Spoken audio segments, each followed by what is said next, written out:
బాధేస్తుంది. సమాజం ఎటుపోతుంది? ఆడపిల్లలకు రక్షణ ఏడుంది?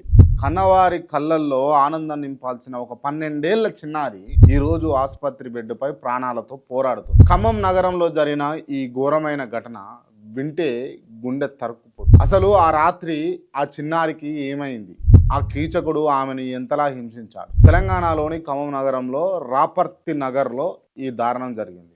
అక్కడ ఉన్నటువంటి ఓ చిన్న అపార్ట్మెంట్లో 12 ఏళ్ల మైనర్ బాలిక ఆడుకుంటుంది. అదే అపార్ట్మెంట్లో మహమ్మద్ గౌస్ అనేటటువంటి ఒక కీచకుడు డ్రైవర్గా పనిచేస్తున్నాడు. ఆ చిన్నారిపై ఆ కీచకుడి కన్ను పడింది. ఎవరు లేని సమయంలో చూసి ఆ పాపను బలవంతంగా లాక్కెళ్ళి లైంగికంగా దాడికి పాల్పడ్డాడు. ఆ చిన్నారికి గట్టిగా కేకలు వేస్తూ అతన్ని ఎదిరించింది.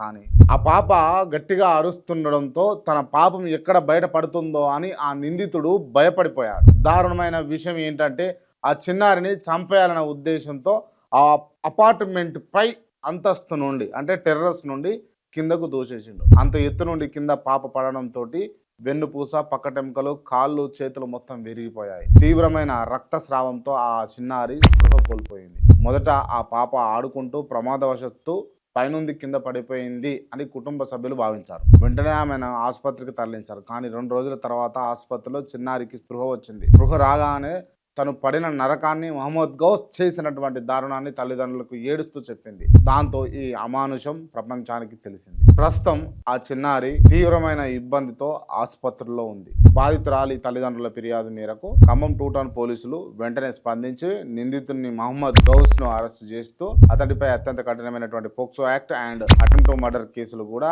ఆయన పైన పెట్టి మరి జైలుకు తరలించినటువంటి విషయం తెలిసింది. నేనైతే ఒక మాట చెప్తా, ఇలాంటి కీచకులకు సమాజంలో బతికే హక్కు అయితే లేనే లేదు. ఈ చిన్నారికి న్యాయం జరగాలి. నిందితుడికి కోర్టు ఉరిశిక్ష లేదా కఠిన కారాగార శిక్షనైనా విధించాలి అని చెప్పేసి స్థానికులు కూడా డిమాండ్ చేస్తా ఉన్నారు. Thank you so much. జై హింద్.